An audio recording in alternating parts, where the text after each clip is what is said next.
Hello friends, नमस्कार दोस्तों। स्वागत है आप सभी का अपना यूट्यूब चैनल सक्सेस पथ क्लासेज पर। मैं एन.के. सिंह आप सभी का स्वागत करता हूं। तो दोस्तों, आज मैं इस वीडियो में लेकर के आया हूं आप सभी के बीच ईवीएस। ठीक है दोस्तों, ईवीएस आप देख सकते हैं, पर्यावरण अध्ययन। ठीक है दोस्तों, ईवीएस जो आपको दिसंबर 2019 सीटेट, ठीक है दोस्तों, सीटेट में जो पूछा गया क्वेश्चन है प्रीवियस ईयर पेपर 1, इसका 30 का 30 क्वेश्चन हम आज करने वाले हैं। ठीक है दोस्तों, तो आप देख सकते हैं यहाँ पे, ठीक है, आप यहाँ पे देख सकते हैं कि इन्वायरमेंटल स्टडीज पर्यावरण अध्ययन। ठीक है दोस्तों, तो इसमें हम आज 30 का 30 क्वेश्चन देखेंगे। तो आप लोग बने रहेंगे इस वीडियो के साथ। बहुत ही मज़ेदार यह वीडियो होने वाला है, क्योंकि दोस्तों सीटेट का एग्ज़ाम बहुत ही नज़दीक आ चुका है, जो 16 दिसंबर से स्टार्ट होने वाला है। और एडमिट कार्ड का जारी करने के लिए गहमागहमी शुरू है बोर्ड में। ठीक है दोस्तों, तो इस बात को आप लोग देख ही चुके हैं। तो आप जो हैं सो इस वीडियो को अच्छा से देखें और अंत तक देखें, और जो है सो आपका जो प्रश्न के प्रति जो भी समस्या होगा सारे हल हो जाएगा। ठीक है दोस्तों, तो इस वीडियो में आगे बढ़ने से पहले मैं आप सभी फ्रेंड्स से रिक्वेस्ट करना चाहता हूं कि जो मेरे प्यारे दोस्तों इस YouTube चैनल पे नए हैं, प्लीज़ चैनल को सब्सक्राइब कर लीजिए और बेल आइकन का बटन प्रेस कर दीजिए। ठीक है दोस्तों, और वीडियो अच्छा लगे तो लाइक शेयर कमेंट करना नहीं भूलेंगे आप लोग। ठीक है दोस्तों, क्योंकि लाइक शेयर कमेंट आप लोगों का मेरे लिए एक मोटिवेशन का काम करता है। ठीक है दोस्तों, तो चलते हैं हम इस वीडियो में आगे और प्रश्न नंबर देखते हैं 61। ठीक है, तो 61 नंबर प्रश्न में आपको कह रहा है, जो आपके सामने लग चुका है, यहाँ पे कह रहा है दोस्तों, ठीक है, कि कोई व्यक्ति 29 नवंबर 2019 को एक एक्सप्रेस ट्रेन में सूरत, ठीक है, यानी गुजरात के शहर नागरकोइल केरल जाने के लिए बैठा। यह ट्रेन सूरत 19:45 में चली और 1 दिसंबर 2019 को 11:45 बजे नागरकोइल पहुंची। यदि सूरत से नागरकोइल के बीच ट्रेन मार्ग की दूरी 2120 किलोमीटर है, तो यात्रा में ट्रेन की औसत चाल कितनी थी। ठीक है दोस्तों, तो देखते हैं हम लोग। पहले तो समय निकालिए। तो समय निकालिएगा तो आपको यहाँ पे 29 नवंबर से, ठीक है दोस्तों, 29 नवंबर से जो है 19:45 से आप देखेंगे तो 30 नवंबर 19:45, ठीक है दोस्तों, तक जो समय है 24 घंटा हो गया। उसके बाद आप देखेंगे कि 1 नवंबर, ठीक है, 30 नवंबर और 19:45 से लेकर के आपको 1 दिसंबर, ठीक है, 11:45 तक कितना समय होगा, तो इसको आपको निकालना होगा। ठीक है दोस्तों, इधर तो आप लोग देख रहे हैं 11:45। तो सबसे पहले आप यहाँ पे देखेंगे कि 24 घंटा जो समय है उसमें से 11:45 को आप माइनस कर लीजिए। ठीक है, 11:45 माइनस करेंगे तो कितना समय हो जाएगा, 19:45 माइनस करिए तो 4 घंटा 15 मिनट ये हो जाएगा। 24 घंटा ये हो गया, इधर 11:45 ये हो गया। ठीक है दोस्तों, और सबको जोड़ेंगे तो आपको 40 घंटा टोटल समय होगा। आप निकाल करके देखेंगे आप लोग भी।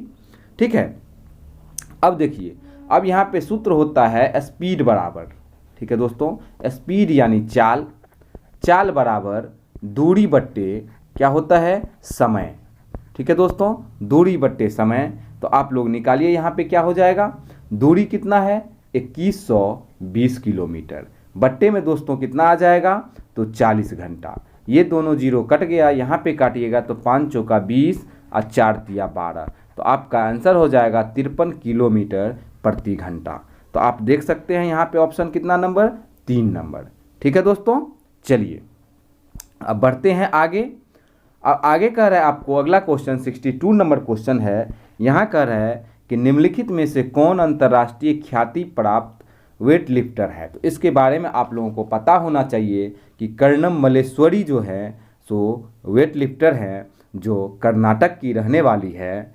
ठीक है दोस्तों, और यह 130 किलो वजन उठाने का रिकॉर्ड बना चुकी है और भारत से अलग देशों में अंतर्राष्ट्रीय लेवल पे 29 मेडल अभी तक यह जीत चुकी है। ठीक है दोस्तों, तो इनके बारे में आप डिटेल से पढ़ेंगे। इसका आंसर कर्णम मल्लेश्वरी है। चलिए हम लोग अब देखते हैं 63 नंबर क्वेश्चन। तो 63 नंबर क्वेश्चन आपको दिख रहा होगा, आपको यहाँ पे कह रहा है 63 नंबर क्वेश्चन में कि नीचे दिया गया कौन सा एक समूह जड़ों का है। ठीक है दोस्तों, तो यहाँ पे देखेंगे चुकंदर तो जड़ है नहीं, गाजर भी जड़ है, उसके बाद मूली भी जड़ है। तो यह तीनों चीज़ जिसमें हो जाएगा वही आंसर होगा। तो पहला तो नहीं होगा, दूसरा नहीं होगा, तीसरा नहीं होगा, क्योंकि हल्दी तना है, आलू तना है। ठीक है दोस्तों, तो हल्दी अदरक ये सब क्या है, तना है। तो आपका आंसर गाजर चुकंदर मूली। ठीक है दोस्तों, 4 नंबर हो जाएगा। चलिए बढ़ते हैं अगला क्वेश्चन में। अगला क्वेश्चन 64 नंबर कह रहा है कि रेगिस्तानी ओक। ठीक है दोस्तों, रेगिस्तानी ओक नाम का एक पेड़ जो पाया जाता है कहाँ, तो यह रेगिस्तानी इलाके में दोस्तों ऑस्ट्रेलिया में पाया जाता है, क्योंकि यहाँ पे पानी का बहुत कमी देखने को मिलता है। आए दिन कुछ साल पहले आप देखे होंगे कि पानी का इतना विकराल स्थिति हो गया था कि बहुत सारे ऊँट को मारा गया वहाँ पे, क्योंकि ऊँट बहुत सारे पानी को गंदा कर देता था और पी भी लेता था, तो इधर कमी हो जाता था। तो हेलीकॉप्टर से शूट कर करके ऊँट को मारा गया। और यहाँ पे आप देखेंगे कि ऑस्ट्रेलिया में रेगिस्तानी ओक जो होता है तो इसका जो तना है इसमें लोग छिद्र करके पाइप डाल करके पानी निकाल सकता है, क्योंकि यह जो रेगिस्तानी ओक है इनका जड़ जो है पानी में तब तक नीचे बढ़ता रहता है धरती में जब तक उसको पानी ना मिल जाए। ठीक है दोस्तों, चलिए अगला क्वेश्चन देखते हैं आपको 65 नंबर क्वेश्चन। तो यहाँ कह रहा है आपको कि नेफेंथिस वह पौधा है या जो शिकार करता है। तो आप नेफेंथिस के बारे में जानिए। इसको घटपर्णी का पौधा भी कहा जाता है, इसको जो है सो शिकारी पौधा भी कहा जाता है। ठीक है दोस्तों, कह रहे विचार करिए। तो नीचे आपको कूट में आंसर मिलेगा। तो पहला कहता है यह पौधा ऑस्ट्रेलिया, इंडोनेशिया और भारत के मेघालय में पाया जाता है। यह क्या सही बात है दोस्तों? नहीं, इसका आकार घड़े जैसा होता है और इसका मुंह एक पत्ती से ढका होता है। तो ये भी बिल्कुल सही बात है। अब कह रहा है कि यह केवल छोटे कीड़े मकोड़ों को फंसा कर उनका शिकार करता है। तो छोटे कीड़े मकोड़ों सही बात है, लेकिन दोस्तों यहाँ पे मेढक को भी खाता है, ये चूहे को भी खाती है, तो ये गलत हो जाएगा। यह के छोटे कीड़े मकोड़ों को खींचने के लिए मोहक आवाज़, यही गलत है दोस्तों। मोहक आवाज़ नहीं, मोहक सुगंध या गंध निकालती है जिसमें फंस जाते हैं जो भी जाते हैं सो और बाहर नहीं निकल पाते, क्योंकि घड़ा आकार का होता है। आप देख सकते हैं, मान लेते हैं यह एक घड़ा है। ठीक है दोस्तों, तो इस प्रकार का बना हुआ है इसका आकार, और ऐसे है तो इस पे जो है सो एक पत्ती ऐसे लगा रहता है। ठीक है, ऐसे पत्ती लगा है। अब जो भी गया इससे सुगंध निकला तो जैसे ही जाएगा कि ये पत्ती गिर जाएगा, इस पे सट जाएगा। अब जो गया नीचे, नीचे में ही मर जाएगा वो। ठीक है, तो इस प्रकार का होता है। तो आपका आंसर क्या बना था? ए और बी। ए और बी सही था। नहीं तो आप देखिए नीचे कूट में कौन सा आंसर है। कह रहा है केवल ए बी, तो यह सही बात है। अब कह रहा है केवल ए सी, तो ए सी होगा नहीं, बी डी नहीं होगा, ए बी सी, तो ये तो तीनों सही नहीं है। तो आपका आंसर 1 नंबर। ठीक है, चलिए अब है क्वेश्चन 66 नंबर। ठीक है दोस्तों, चलिए 66 नंबर क्वेश्चन कहता है आपको, आप देख रहे होंगे, बताइए। यहाँ पे कह रहा है भारत की आज़ादी से पहले महात्मा गांधी ने जिस दांडी से समुद्र तट तक अपनी प्रसिद्ध यात्रा की थी वह भारत के नीचे किस राज्य में स्थित है? नीचे दिए गए माने नीचे जो है तो सबसे पहले दांडी यात्रा कहाँ से शुरू हुआ था? तो दोस्तों गुजरात के समुद्र तट से दांडी यात्रा शुरू होकर के और साबरमती आश्रम तक चला था। ठीक है दोस्तों, इसके बारे में आपको पता होना चाहिए। तो इसका आंसर क्या हो जाएगा? गुजरात। ठीक है, महाराष्ट्र नहीं होगा, कर्नाटक नहीं होगा, आंध्र प्रदेश नहीं होगा। 4 नंबर आंसर इसका सही है। चलिए अब है 67 नंबर क्वेश्चन। 67 नंबर क्वेश्चन कहता है आपको कि ऊंच ज्वर, तेज बुखार के साथ कपकपी जिसका उपचार सिनकोना पेड़ की छाल से किया जा सकता है। तो सिनकोना पेड़ की छाल से मलेरिया में काम आता है। ठीक है दोस्तों। मियादी बुखार यानी टाइफाइड हो गया, इसका आप इंग्लिश देख सकते हैं, है ना, टाइफाइड, मलेरिया, चिकनगुनिया और डेंगू। तो आप लोगों को पता होना चाहिए डेंगू भी मच्छर से ही होता है, चिकनगुनिया भी मच्छर से होता है और मलेरिया भी मच्छर से होता है, लेकिन मलेरिया का यहाँ पे आपको विशेषता दिया हुआ है। टाइफाइड तो गंदे पानी से होता है नहीं, तो यहाँ पे आप देख सकते हैं मियादी बुखार तो होगा नहीं, मलेरिया यही होगा, क्योंकि मलेरिया बुखार जब रहता है तो लोगों को पहले बहुत ठंड लगता है, जाड़ होता है। ठीक है, कितना भी कपड़ा ओढ़ लीजिए आप, कितना भी रजाई ले लीजिए। और चिकनगुनिया में प्लेटलेट बहुत सारा घट जाता है, डेंगू में प्लेटलेट्स घट जाता है। ठीक है दोस्तों, तो ये सब नहीं होगा। आपका आंसर क्या हो जाएगा? 2 नंबर मलेरिया। चलिए, मलेरिया आपको पता होना चाहिए किस मच्छर को काटने से होता है, तो मदा एनाफिलीज मच्छर से। ठीक है दोस्तों, मदा एनाफिलीज। ठीक है दोस्तों, मदा एनाफिलीज मच्छर से। चलिए अब आगे है 68 नंबर क्वेश्चन। तो 68 नंबर क्वेश्चन बहुत ही आसान है क्वेश्चन।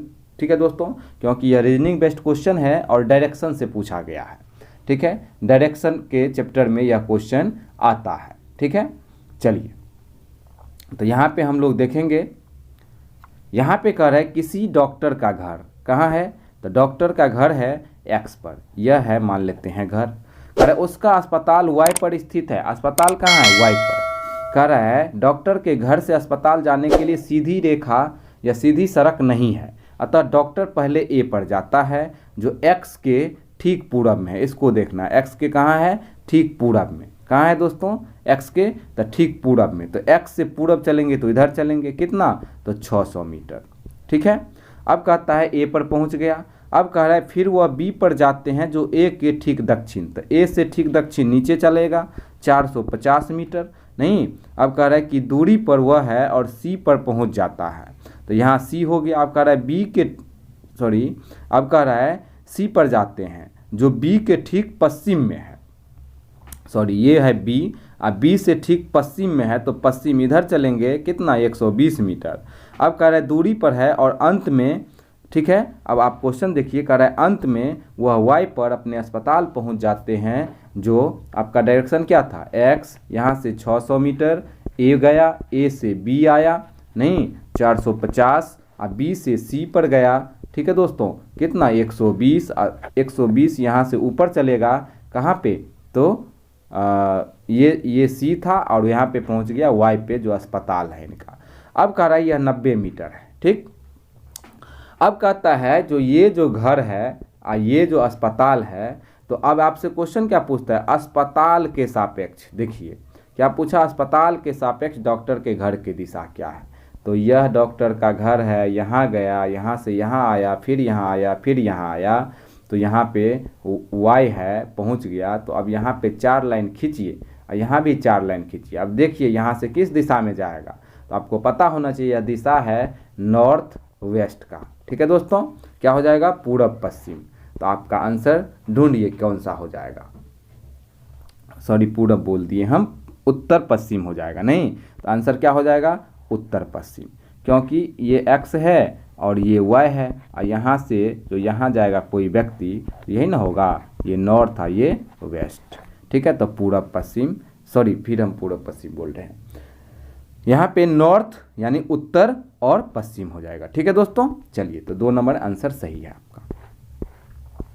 चलिए अब 69 नंबर क्वेश्चन की ओर हम लोग चलते हैं। 69 नंबर क्वेश्चन कह रहा है, आपको देखेंगे, थोड़ा मैं इसको बड़ा कर देता हूँ। यहाँ कह रहा है कि चेराओ नाच कहाँ के लोग करते हैं? तो चेराओ नाच पूर्वोत्तर राज्य में होता है दोस्तों, मिजोरम में। यह फसल कटने के बाद जब जमा होता है और वहाँ पे जो है सो भोज भंडारा के टाइप में मनाया जाता है, तो ये लोग अपना चेराओ नाच यहाँ पे वहीं का है। ठीक है, चलिए अब हम देखते हैं 70 नंबर क्वेश्चन। 70 नंबर क्वेश्चन आपसे पूछ रहा है कि, ठीक है दोस्तों, तमिलनाडु के निकटवर्ती राज्य, तो तमिलनाडु के निकटवर्ती राज्य क्या सब हो जाएगा? ठीक है, तो आंध्र प्रदेश तो तमिलनाडु के निकट में है ही, और कर्नाटक भी है, बस उड़ीसा नहीं है, क्योंकि उड़ीसा किधर है? पूरब साइड में पड़ता है। और ये सब राज्य दक्षिण साइड में पड़ता है नहीं। तो अब यहाँ पे पूछ रहा है केरल, तो केरल हो जाएगा, आंध्र प्रदेश हो जाएगा, लेकिन महाराष्ट्र नहीं होगा। महाराष्ट्र पश्चिम साइड में पड़ जाता है। कर्नाटक तो होगा, छत्तीसगढ़ नहीं होगा, और केरल पड़ जाएगा, केरल दक्षिण। यानी ये टोटली राज्य जो आप कहिए तो भारत के दक्षिण साइड में है। तो यहाँ पे सब क्या हो जाएगा, आप देख सकते हैं आपका आंसर बन गया 4 नंबर। ठीक है दोस्तों, आंध्र प्रदेश, केरल और कर्नाटक। ठीक है, चलिए अब है एनसीएफ 2005 के अनुसार। अब इसको देखिए, एनसीएफ 2005 के अनुसार एनसीएफ 2005 के अनुसार निम्नलिखित में से क्या प्राथमिक स्तर पर पर्यावरण अध्ययन शिक्षण का उद्देश्य नहीं है। ठीक है दोस्तों, तो नहीं पे आप लोग ध्यान दीजिए, नहीं होना चाहिए। तो कौन सा ऐसा कार्य है जो एनसीएफ हमको कहता है कि नहीं करना है। ऑप्शन देखिए, कह रहा है विशेषतः प्राकृतिक पर्यावरण के प्रति बच्चे की जिज्ञासा एवं सृजनात्मकता को बढ़ावा देना। तो यह बात तो एनसीएफ हमको कहता है। ठीक है दोस्तों, आगे चलिए, आगे कह रहा है कि अवलोकन, वर्गीकरण, निष्कर्षण निकालने आदि प्रक्रियाओं के माध्यम से बुनियादी संज्ञानात्मक और गत्यात्मक कौशल प्राप्त करने के लिए खोजबीन से जुड़ी हाथों से करने वाले कार्य में बच्चों का संलग्न करना। ये तो और बिल्कुल सही बात है, ये तो करना ही चाहिए, हमको नहीं वाला ढूंढना है। अब कह रहा है आपको प्राकृतिक, सांस्कृतिक, सामाजिक, पर्यावरण के संबंधों को पहचानने व समझने में बच्चों को प्रशिक्षित करना। तो ये तो बिल्कुल सही बात है दोस्तों। ठीक है, ये सब एनसीएफ के थ्रू आता ही है। अब कह रहा है कि पर्यावरणीय समझ के द्वारा बच्चों में सटीक संख्यात्मक कौशल का विकास। तो इसके थ्रू हम समझ ज्ञात करेंगे, लेकिन सटीक नहीं होगा दोस्तों। सटीक कहने का मतलब हो गया अभिसारी चिंतन, यानी कम चिंतन। ठीक है, तो यहाँ पे 4 नंबर ही आंसर गलत है। यानी गलत कहने का मतलब है आपका यह ऑप्शन गलत है, तो यह सही हो जाएगा, क्योंकि गलत ऑप्शन ही चुनना था हमको। चलिए अब चलते हैं हम लोग 72 नंबर क्वेश्चन पे। 72 नंबर क्वेश्चन आप देख रहे हैं। 72 नंबर क्वेश्चन कहता है आपको कि पर्यावरण अध्ययन कक्षाओं 3 में से 5 के लिए एक विषय क्षेत्र है। 3 से 5 तक के लिए क्या है, एक विषय क्षेत्र है जो संकलित है। किससे संकलित है, तो देखिए, कर विज्ञान की अवधारणाओं और मुद्दों को। तो विज्ञान की अवधारणाओं और मुद्दों को वहाँ पे ये संकलित नहीं है कि दोनों 3 से 5 में सेम चलेगा। ठीक है, अब कह रहे हैं आपको पर्यावरण शिक्षा, सामाजिक अध्ययन, विज्ञान की अवधारणा और मुद्दा। ये बात सही हो सकता है, ये दोनों चीज़ निर्भर करता है पर्यावरण पे। अब है, आप देख रहे हैं 3 नंबर ऑप्शन, विज्ञान और सामाजिक विज्ञान की अवधारणा और मुद्दों। तो ये दोनों सम्मिलित नहीं है। पर्यावरण शिक्षा और विज्ञान की अवधारणा और मुद्दों, ये भी नहीं है। तो आपका आंसर क्या बन जाएगा दोस्तों, 2 नंबर। आपका आंसर 2 नंबर। चलिए अब हम बढ़ते हैं क्वेश्चन नंबर 73 की ओर। ठीक है दोस्तों, 73 की ओर। तो 73 कहता है आपको कि निम्नलिखित में से क्या पर्यावरण अध्ययन के संदर्भ में सही है। ठीक है दोस्तों, तो चलिए देखते हैं ऑप्शन क्या कहता है आपको। तो ऑप्शन आप लोग देखिए क्या है ऑप्शन में। मैं थोड़ा छोटा कर देता हूं उसको ताकि सब ऑप्शन आ जाए यहाँ पे। ठीक है,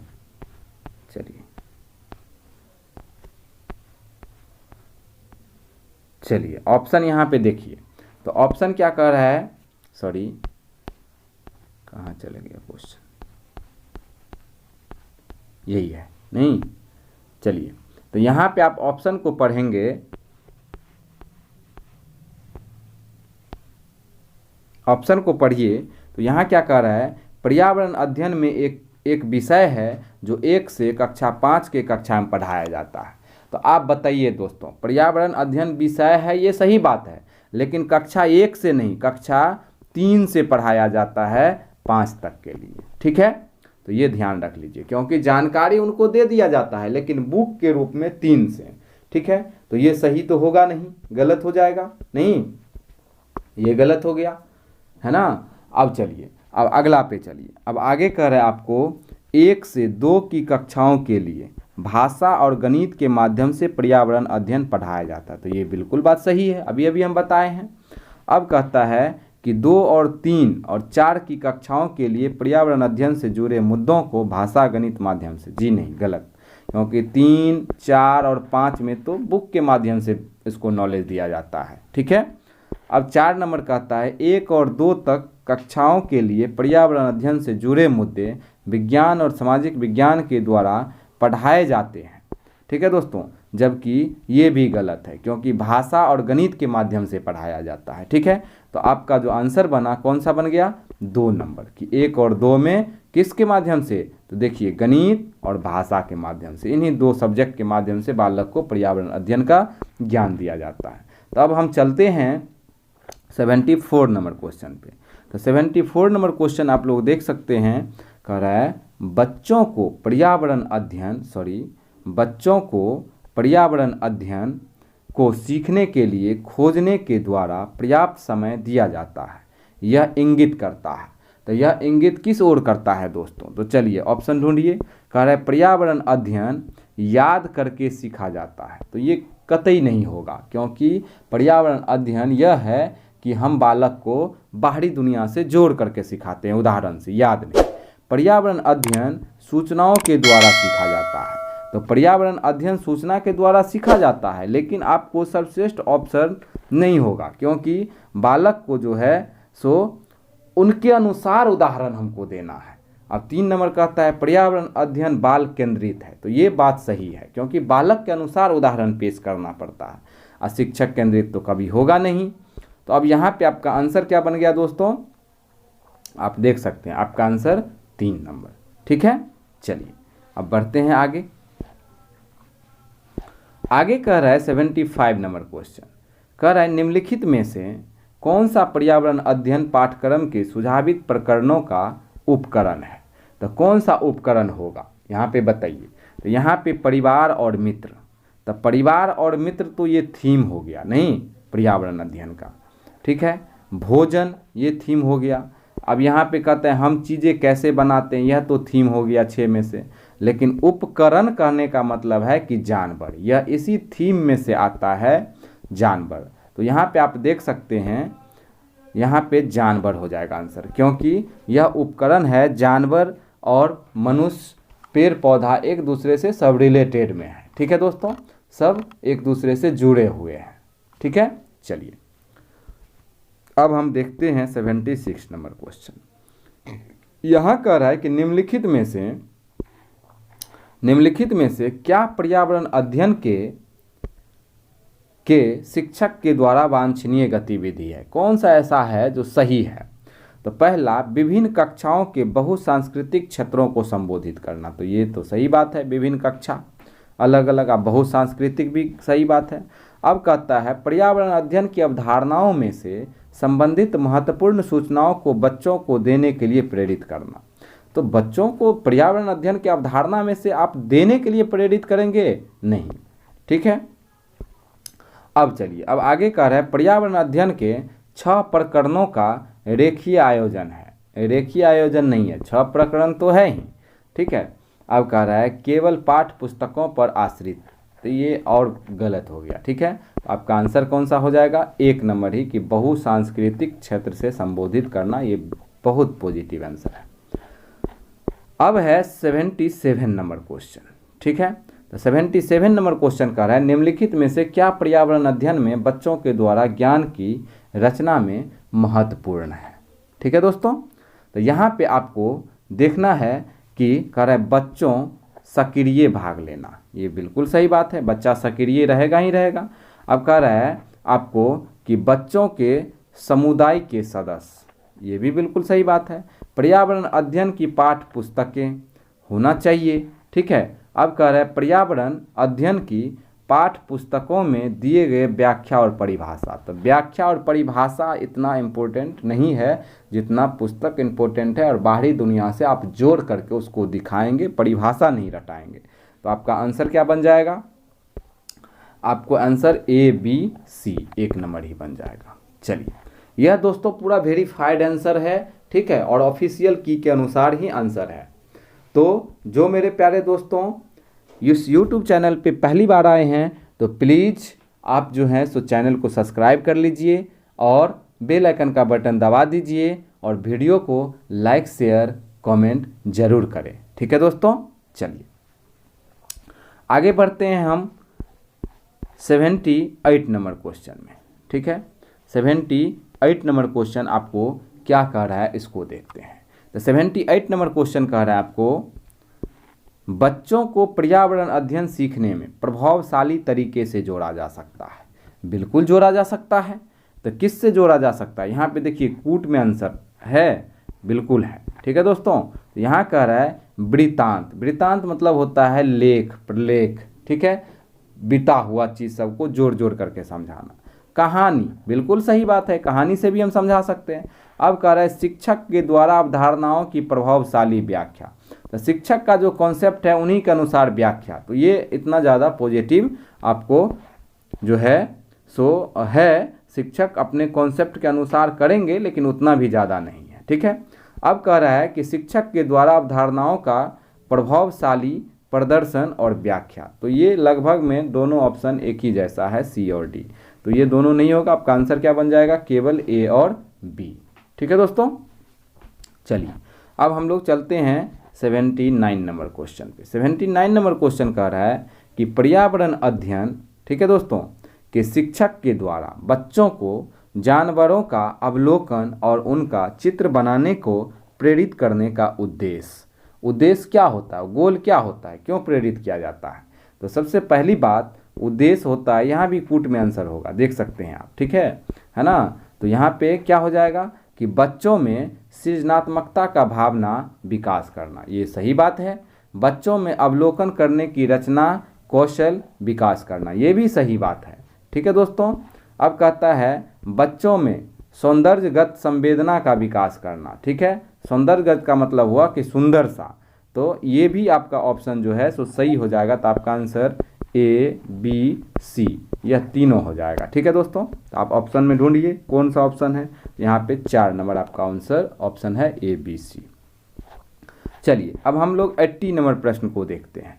80 नंबर प्रश्न कहता है आपको कि पर्यावरण अध्ययन, ठीक है दोस्तों, क्या कह रहा है आपको कि पर्यावरण अध्ययन में शिल्पकला, चित्रकला और समूह में करके सीखने पर बल दिया जाता है। बिल्कुल सही बात है। कक्षा अनुशासनहीनता को रोकने के लिए समूह में सीखना बच्चों के लिए, ठीक है दोस्तों, आसान और बहुत प्रभावशाली युक्ति है। ठीक, तो यहाँ पे भी कूट में आंसर है, ये बात सही है। ठीक है ना, ये बात आप देख सकते हैं, यहाँ भी आपको कूट में आंसर दिखने को मिलेगा। अब समझिए, कहता है कि कक्षा में अनुशासनहीनता, तो अनुशासनहीनता होगा कि अनुशासन बनाए रखना होगा, बताइए। तो यही ऑप्शन यहाँ पे अनुशासनहीनता को गलत कर दिया। रोकने के लिए समूह में सीखना शिक्षकों के लिए एक आसान और बहुत प्रभावशाली युक्ति है। तो शिक्षक के लिए कि बालक के लिए? ठीक है, चलिए 2 नंबर कहता है समूह में सीखना। ठीक है दोस्तों, क्या कह रहा है?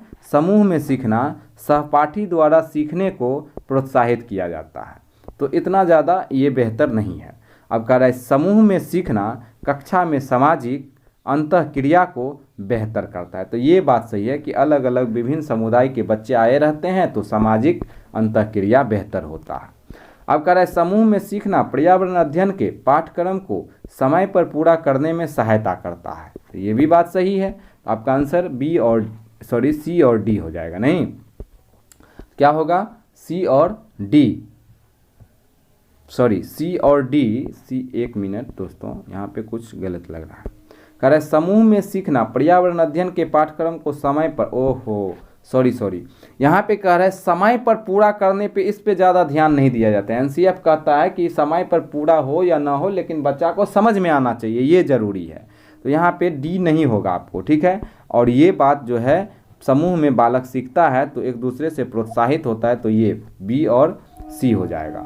ठीक है, बी और सी हो जाएगा आपका आंसर। आपका आंसर 3 नंबर बी और सी। चलिए अब कह रहे हैं निम्नलिखित में से क्या पर्यावरण अध्ययन को सीखने का सबसे प्रभावशाली जो है सो संसाधन क्या है? तो आप देख सकते हैं यहाँ पे भी कूट में आंसर है। नहीं, यहाँ भी कूट में आंसर है। तो बताइए कौन सा प्रभावशाली होगा? तो यहाँ पे प्रभावशाली परिवार के सदस्य हो जाएगा। परिवार के सदस्य सिखा सकता है बालक को। नहीं, अब आगे कह रहे हैं आपको परिवार का सदस्य, अब आगे कह रहे हैं समुदाय के सदस्य, आपके मोहल्ले, गांव, ये सब सही बात है। समाचार पत्र से भी आप सीख सकते हैं। नहीं, अब आगे कहता है कक्षा प्रभावशाली संसाधन है। तो कक्षा संसाधन नहीं है, आपको ध्यान रखना है कक्षा संसाधन नहीं है, कक्षा में उपयोग किए गए चीज़ संसाधन है। तो यहाँ पे क्या हो जाएगा आपका आंसर ए बी सी, यह तीनों आंसर हो जाएगा। ठीक है, चलिए अब देख लिए। अब आगे कहता है आपको 82 नंबर क्वेश्चन। 82 नंबर क्वेश्चन कह रहा है यहाँ पे कि निम्नलिखित, ध्यान देंगे, निम्नलिखित सीखने के कौन से सिद्धांत का पर्यावरण अध्ययन में अनुसरण होता है। तो वैश्विक से स्थानीय, यानी विश्व से स्थानीय लेवल पे आता है कि स्थानीय से वैश्विक में जाता है। ठीक है दोस्तों, तो यह ऑप्शन इसीलिए गलत हो गया क्योंकि हम लोग पहले अपने स्थान के बारे में जानते हैं तब ना विश्व के बारे में चलते हैं, कम से ज़्यादा की ओर चलते हैं। ठीक है, चलिए, तो ये भी यहाँ पे गलत हो गया। अब आगे कह रहा है आपको कि अमूर्त से मूर्त, तो अमूर्त से मूर्त भी यहाँ पे नहीं होगा क्योंकि अमूर्त रूप से होगा ही नहीं। ठीक है, पहले मूर्त ज्ञान हो जाए। ठीक है, तो ये भी नहीं होगा, ये भी नहीं होगा। आप कह रहे हैं अज्ञात से ज्ञात, तो ये भी नहीं होगा। ज्ञात से अज्ञात, यही हुआ मूर्त से अमूर्त। ठीक है दोस्तों, तो आपका आंसर मूर्त से अमूर्त। ठीक है, चलिए अब देखेंगे हम लोग 63 नंबर क्वेश्चन। तो 63 नंबर क्वेश्चन देखिए, आपके स्क्रीन पे दिख रहा होगा। यहाँ कह रहा है कि निम्नलिखित में से कौन सा, ठीक है दोस्तों, निम्नलिखित में से कौन सा, सॉरी थोड़ा छोटा कर देता हूँ मैं इसको ताकि सबको दिखने में आए। यहाँ कह रहा है कि निम्नलिखित में से कौन सा पर्यावरण अध्ययन में सीखने का रचनात्मक आकलन का साधन नहीं है। इस पे ध्यान देना है दोस्तों, नहीं है, निगेटिव प्रश्न है। तो पोर्टफोलियो तो देता ही है, क्रम निर्धारण मापनी ये भी देता है, वर्ण अभिलेख ये भी देता है आपको। ठीक है, और आगे कह रहा है वार्षिक उपलब्धि परीक्षण। तो वार्षिक उपलब्धि परीक्षण जो है रचनात्मक मूल्यांकन नहीं देता है क्योंकि इसमें सतत व्यापक मूल्यांकन होना चाहिए। तो आपका आंसर जो यहाँ पे गलत, वही आपका आंसर सही हो जाएगा। ठीक है, क्योंकि नहीं था। अब आगे देखते हैं हम लोग 84 नंबर क्वेश्चन। तो 84 नंबर क्वेश्चन दिख रहा होगा, कह रहा है आपको निम्नलिखित में से किसको पर्यावरण अध्ययन में बच्चों के आकलन में दूर करना चाहिए। आकलन में दूर करना चाहिए, क्या नहीं होना चाहिए। कह रहे बच्चों के उत्तरों को सही या गलत में आंकना, ये बात कतई सही नहीं होगा। ठीक है दोस्तों, तो ये हटा देना चाहिए उनसे। तो ये आंसर लगभग में यहाँ पे जा रहा है। अब कह रहा है कक्षा 5 के ईवीएस पाठ्य पुस्तक में प्रत्येक पाठ के अंत में दिए गए आज हमने क्या सीखा पर चर्चा होना चाहिए। ये तो होना ही चाहिए, इसको कैसे दूर कर सकते हैं। ठीक है, अब कह रहा है आकलन के संकेतों का उपयोग, ये भी बात कर सकते हैं। आगे कह रहा है बच्चों को सीखने के गुणात्मक आकलन, तो ये भी सही बात है। तो आपका आंसर क्या हो जाएगा, दूर करना मतलब नहीं होना चाहिए। तो ये हो जाएगा 1 नंबर, जिसको आपको हटाना है। चलिए अब है 85 नंबर क्वेश्चन। 85 नंबर क्वेश्चन कह रहा है एक कक्षा 5 की शिक्षक एवं क्रियाकलाप का संचालन करती है, यानी एक कक्षा 5 की शिक्षिका एक क्रियाकलाप का संचालन करती है जिसमें वह कक्षा के बच्चों से फर्श पर चीनी के कुछ दाने डालने को कहती है और उनको चींटियों के आने का इंतजार करने को कहती है। तो यह क्या करना चाहती है शिक्षिका। अब देखिए दोस्तों, कह रहे बच्चों को इस क्रियाकलाप से अर्थपूर्ण सीखने को मिल सकता है यदि शिक्षक क्या होगा। तो यहाँ पे क्या हो जाएगा आप देख सकते हैं, कह रहे बच्चों को क्रियाकलाप का अवलोकन करने के लिए प्रेरित करती है। तो बच्चों को अवलोकन करने के लिए यहाँ पे प्रेरित नहीं कर रही है क्योंकि दोस्तों उसको जो है सो अनुभव साझा कर रही है यह। अब हो जाएगा बच्चों को अनुभव साझा करने के लिए प्रेरित करती है, नहीं, ये शिक्षिका अपना अनुभव साझा करती है। अब कह रहा है बच्चों को क्रियाकलाप का अवलोकन, अनुभव साझा और उस पर चर्चा करने को प्रेरित करती है। तो सबसे ज़्यादा पॉजिटिव ये लग रहा है। अब आगे कह रहा है कि बच्चों को क्रियाकलाप से संबंधित प्रश्नों को घेर कर घर से करने को प्रेरित करती है। तो नहीं, आपका आंसर क्या हो जाएगा दोस्तों, यहाँ पे हो जाएगा 3 नंबर कि बच्चों को क्रियाकलाप का अवलोकन, ऑब्जर्वेशन और अनुभव, एक्सपीरियंस साझा करने को, उस पर चर्चा करने को प्रेरित करती है कि किस प्रकार से यह है। अब आपको 86 नंबर क्वेश्चन दिख रहा होगा। 86 नंबर क्वेश्चन कहता है कि दी गई सूची पर विचार कीजिए। कछुआ, घड़ियाल, कौआ, बत्तख, मछली, इन सूची में निम्न में से कौन सा दूसरे से भिन्न है। तो अब यहाँ पे आपको समझना होगा दोस्तों थोड़ा सा क्या।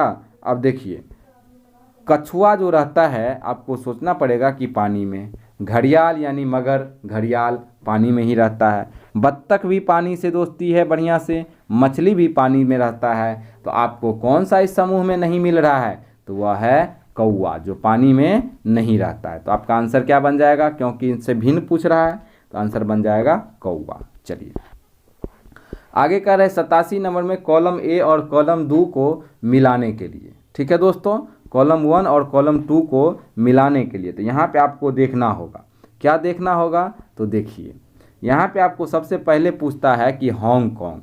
तो हांगकांग आपको पता है कि चीन में है, नहीं करे किसी भी कड़ी के साथ उल्टा उबला टेपियोका। तो टेपियोका कहाँ के लोग, केरल के लोग। ठीक है दोस्तों, तो यहाँ पे आप चलिए सरसों के तेल में मछली, कहाँ के लोग, तो गोवा के लोग, ये इसका आंसर हो गया, यह इसका आंसर हो गया। नारियल के तेल में, सॉरी यहाँ पे हो जाएगा गोवा, नारियल के तेल में समुद्र तट पे, कश्मीर में सरसों के तेल, और केरल में क्या हो जाएगा टेपियोका, और हांगकांग में क्या खाता है लोग, तो पकाया हुआ सांप।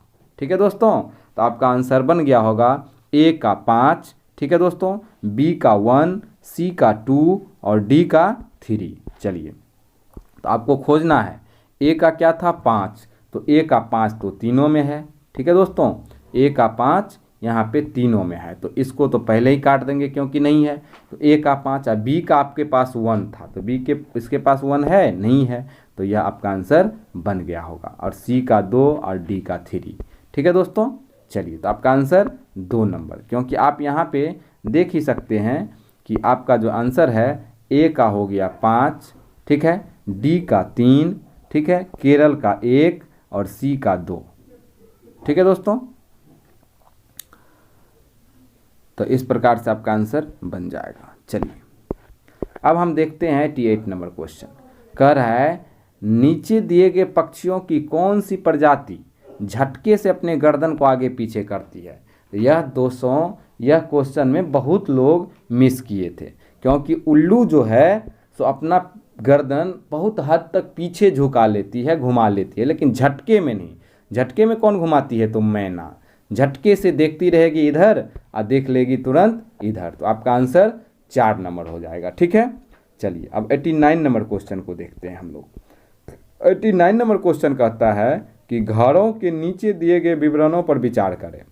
तो घर के बीच विचार करेंगे। यहाँ पे राजस्थान में गांव के लोग मिट्टी के घरों जिनकी छतें कटेली झाड़ियों की होती है में रहते हैं। तो ये बात तो सही है, नहीं मिट्टी के घर रेगिस्तान इलाका में ठंडा के लिए। अब कह रहे हैं मनाली हिमाचल प्रदेश, ठीक है दोस्तों, में घर बांसों के खंभों पर। तो मनाली में बांस के खंभा पे नहीं होता है, ठीक है दोस्तों, वह असम में होता है। ठीक है, अब कहता है लेह में पत्थर के 2 मंजिले घर बनाए जाते हैं, नीचे मंजिल पर जरूरत का सामान और जानवर को रखे जाता है। तो यह बात सही हो सकता है। ठीक है दोस्तों, तो आपका आंसर क्या हो जाएगा, यहाँ पे देखिए बी नंबर हम बोले थे कि सही नहीं होगा, मनाली नहीं, यहाँ पे क्या हो जाएगा असम होता है। तो सी और ए आपका आंसर बन गया। तो आप ढूंढिए सी और ए कहाँ है, तो सी और ए यहाँ है 3 नंबर में। ठीक है, चलिए आप 90 नंबर क्वेश्चन और इस वीडियो का लास्ट नंबर क्वेश्चन है। यहाँ कह रहा है कि हाथियों के, ठीक है दोस्तों, क्या कह रहा है कि हाथियों के विषय में नीचे दिए गए कथनों पर विचार कीजिए। हाथी बहुत कम आराम करते हैं, यह एक दिन में केवल 2 से 4 घंटा। तो ये सही बात है, नहीं। आगे कह रहा है कि एक बड़ा हाथी एक दिन में 200 केजी, ठीक है दोस्तों, 200 केजी से अधिक पत्तियां और झाड़ियां खा लेती है। तो 200 केजी यहाँ पे सही नहीं होगा, क्योंकि आप जो है सो देख सकते हैं 200 केजी यहाँ नहीं, 200 केजी तो नन्हा जो बच्चा था नंदू, उस हाथी का वजन इससे ऊपर था। तो 100 केजी से अधिक हाथी जो है सो खा लेता है। तो 200 केजी यहाँ पे गलत है। अब कह रहा है इन्हें पानी और कीचड़ में खेलना बहुत भाता है, इससे इनके शरीर को ठंडक मिलती है। तो सी भी सही। अब कह रहा है किसी हाथियों के झुंड में, ठीक है दोस्तों, क्या कह रहा है कि किसी हाथियों के झुंड में सबसे बुजुर्ग हथनी ही सभी फैसले लेती है। तो ये भी बात सही है। तो आपका आंसर क्या हो जाएगा, आपका आंसर बन जाएगा सी डी ए। ठीक है दोस्तों, क्या हो जाएगा सी डी ए। तो यहाँ पे बी नहीं है तो आप खोजिए सी डी ए किस में है। तो यहाँ पे है नहीं, यहाँ पे है नहीं, यहाँ नहीं है, तो आपका आंसर 3 नंबर। ठीक है दोस्तों, क्या हो गया आपका आंसर 3 नंबर। ठीक है दोस्तों, तो आज जो है सो इस वीडियो में इतना ही। मिलेंगे अगले वीडियो में दोस्तों। और जो मेरे प्यारे दोस्तों अभी तक इस यूट्यूब चैनल को सब्सक्राइब नहीं किए हैं तो प्लीज़ सब्सक्राइब कर लीजिए, और चैनल को सब्सक्राइब करके शेयर भी करेंगे अपने दोस्तों के पास और उनसे भी सब्सक्राइब करवाएंगे। और वीडियो अच्छा लगा हो तो लाइक शेयर कमेंट जरूर करें। ठीक है दोस्तों, जय हिंद दोस्तों, मिलते हैं अगले वीडियो में।